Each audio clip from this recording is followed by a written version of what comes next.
আমার আব্বা তোমাকে সবার জন্য ফোন করছে হুজুর, আজকে তোমরা জলসা করে বেড়াচ্ছে। আমার আব্বা এই তো ডিসেম্বর মাসের ঘটনা, ঘটনাটা বললে আমার অন্তর ভেঙে কান্না আসে।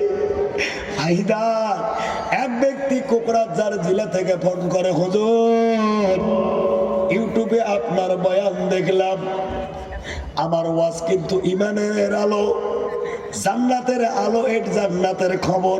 আজকের ওয়াজটাও রেকর্ড হইতাছে জান্নাতের আলো এট এবং জান্নাতের খবর। যুবক বন্ধু সাবস্ক্রাইব করবেন, আগামীকালকে এই জলসাটা ইউটিউবে দেখতে পাবেন। হুজুর ইউটিউবে দেখে আপনার বয়ান শুনে সবাই চয়েস করছে, হুজুর একটা ডেট দেন, তোমাকে নিয়ে আমার মসজিদের জলসা করব। কবে? হুজুর ডিসেম্বরে ডেট দেন। আমি খাতা দেখলাম ডিসেম্বরে ফাঁকা নাই রে সোনা, একটা তারিখ ফাঁকা আছে, ঠিক 7 তারিখ। জোরে কোন কয় তারিখ? 7 তারিখ। ও ভাই যদি 7 তারিখে ডেট নাও তবে ডেটে নেব, নচেত আমার পক্ষে সম্ভব না। কয় হুজুর সবাই সিদ্ধান্ত নিছে আপনাকে ছাড়া জলসা করবে না, 7 তারিখ লিখে নাও। ঠিকানা কি? গোয়ালপাড়া না কোকরাঝার কাঁঠালগুড়ি নূরে জামে মসজিদ। কি বললাম? কোকরাঝার কাঁঠালগুড়ি নূরে জামে মসজিদ। হুজুর দাওয়াতকারী আমার নাম হাকিম উদ্দিন, মোবাইল নম্বর এটা লিখি নাও। লিখে নিলাম, পোস্টার করলো, ব্যানার করলো, মোবাইলে হোয়াটসঅ্যাপে পাঠিয়ে দিল। হুজুর পোস্টার করছে, হুজুর দেখেন। ও হুজুর কালেকশন করা শুরু করে দিয়েছে, সবাই কালেকশন দিতেছে।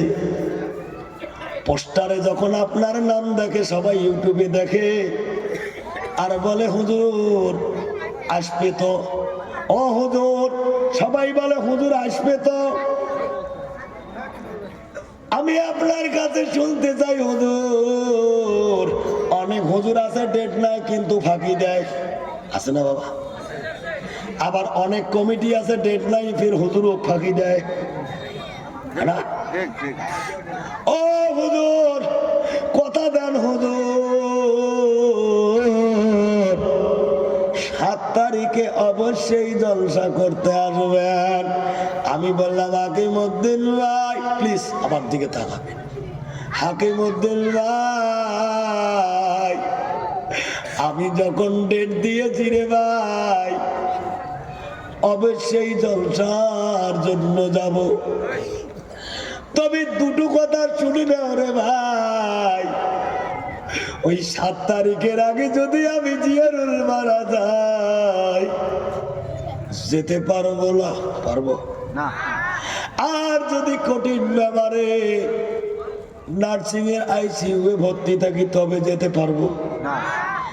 এই দুটো বিপদ ছাড়া কোন বিপদে আমাকে রুখতে পারবে না। কথা দিলাম আদিমুদ্দিন ভাই অবশ্যই তোমার জলসায় যাব। দোয়া করো ভাই রে, আল্লাহ যেন কঠিন মুসিবত লাগায়। হাকিমউদ্দিন ভাই হাসি ভরা কণ্ঠে বলে হুজুর কথা শুনে শান্তি হলাম, দোয়া করি আল্লাহ যেন হায়াত বাড়ে দেয়। কার মরণ কখন হয় রে সোনা কেউ বলতে পারে না। হাকিমউদ্দিন ভাই মাঝে মাঝে ফোন করে খবর লাই, হুজুর মনে আছে তো 7 তারিখ জি। হঠাৎ করে প্লিজ আমার দিকে তাকাবে, কোন দিকে নজর না। আল্লাহ এই মাহফিলকে কবুল করছি, যেরকম আমিন, আর যেরকম আমিন।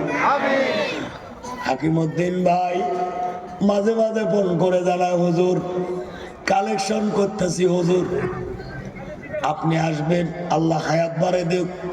হুজুর আপনি যখন আসবেন হুজুর আমি হাকিমউদ্দিন ভাইয়ের বাড়িতে এক কাপ হলেও সার দাওয়াত গ্রহণ করবেন। আমি বললাম আগে যাই, তারপর তারপর দেখা যাবে ইনশাআল্লাহ। কিন্তু হঠাৎ করে ওই জলসার 4 দিন আগে একটা অপরিচিত নম্বর ফোন করে, হুজুর আসসালামু আলাইকুম, আপনি কি জিয়ারুল মাওলানা? জি। হুজুর 7 তারিখ আপনার কোথায় জলসা? ডিসেম্বরের 7 তারিখ কোকরাঝার কাঁঠালগুড়ি। ওই জলসার আমি সেক্রেটারি, আমার নাম ইসমাইল। আমি বললাম ভাই রে, জলসার জন্য তো হাকিমউদ্দিন ভাই ফোন করছি, হঠাৎ করে কেন তুমি ফোন করলা? কয় হুজুর হাকিমউদ্দিন ভাই সভাপতি, আমি হলাম সেক্রেটারি। কান্না ভরা কণ্ঠে বলে, হুজুর আমার জলসার মধ্যে একটা অঘটন ঘটে গেছে। আমি মনে মনে ভাবলাম ডেট বুঝি ক্যান্সেল হবে। ও ইসমাইল ভাই, ডেট যদি ক্যান্সেল হয় আপত্তি নাই, প্রতিদিন জলসা করি, একটা দিন বাড়িতে থাকবো। কান্না ভরা কণ্ঠে বলে, হুজুর জলসা ক্যান্সেল হবে না, 7 তারিখেই জলসা হবে। আপনি কি হাকিমউদ্দিন ভাইকে চেনেন? আমি বললাম যদিও দেখি না, অনেক কথা বলছি সেই সূত্রে চিনি। শুক্রবার একসাথে জুমের নামাজ পড়লাম, বাজার কালেকশন করতে যাব। হাকিমউদ্দিন ভাইকে বললাম তুমি সভাপতি, তুমি যদি না যাও বাকি ছেলেগুলো যাবে না। হাকিমউদ্দিন ভাই বলে আমি গরিব মানুষ, প্রতিদিন যদি কালেকশনে যাই সংসার কিভাবে চলবে? তোমরা যাও। আমি গছের পাইকারি করি, গছ কাটার জন্য মিস্ত্রি লাগিয়ে দিয়েছি। মিস্ত্রি কয়টা গছ কাটলো কি কাটলো না দেখা করব, মিস্ত্রির পেমেন্ট দেব, আর গিয়ে তোমার সাথে কালেকশনে যোগ দেব। তোমরা যাও। ইসমাইল ভাই বলে, এই কথা বলে হাকিমউদ্দিন ভাই পাকিস্তান দিয়ে যখন মিস্ত্রির দিকে যায়, পথের কিনারায় পাকিস্তান দিয়ে রে মিস্ত্রির দিকে যখন পা পা করে আগায়, ইসমাইল ভাই হঠাৎ করে পিছন দিকে ঠাস করে বাটিতে পড়ে গিয়ে অজ্ঞান হয়। মিস্ত্রি দৌড়ে দৌড়ি করে আছে, বুকে তুলে নেয়। অ্যাম্বুলেন্স ফোন করে, পুপু শব্দে বাজারের ভিতর থেকে অ্যাম্বুলেন্স দৌড়ারে।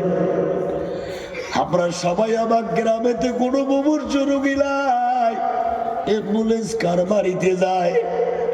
তোমরা না বলবে হুজুর শুনতে পাইলাম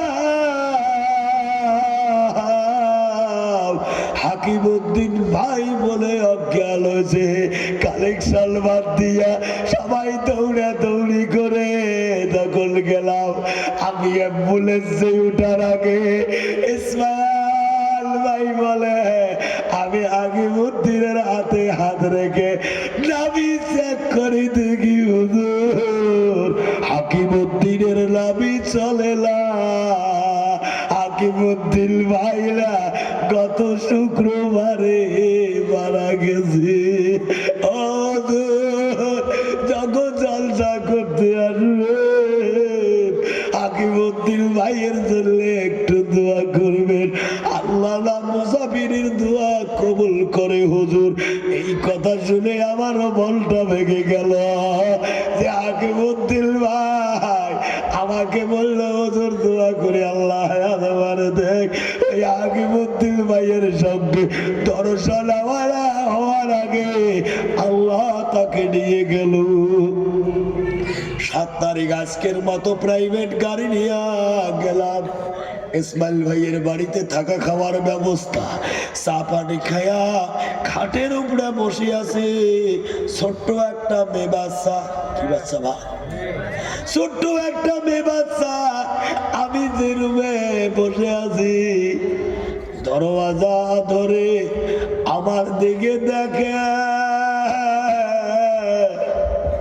আর ইসকি ইসকি কাল্লা করে বেটার চোখের জল দিয়া গাল বয়ে বয়ে বাড়ি পড়ি। আমি দেখতে দেখতে বললাম, বেটি রে কেন তুমি কান্দো? কেউ কি তোমাকে মারছে নাকি? মেয়েটা কথা বলে না, হাত দিয়ে ইসরে করে না। হুজুরাল্লাহ, কেন তাহলে তুমি কান্দো? বেটায় আরো ফোফাইয়া ফোফাইয়া কান্দে। আমি বললাম, বেটি রে কেউ কি তোমাকে টাকাইছে লেগি মারছে লেগি? মেয়েটা কথা বলে না, মেয়েটা মাথা যখনই বলতাম যদি কেউ মারে লাই, কেউ যদি বকে লাই, তাহলে কেন তুমি কান্দো? খোদার কসম করে বলি রে ভাই, এই কথা বলতে দেরি বেটা দৌড়িয়েছে আমার কবর সাপটে ধরে ডুকরি ডুকরি কান্দে আর বলে, আমার আব্বার আল্লাহ কি বুদ্ধি।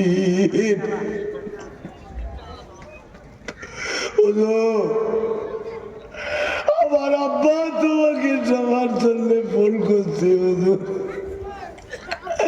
আজকে তোমরা জলসা করে বেড়াচ্ছে,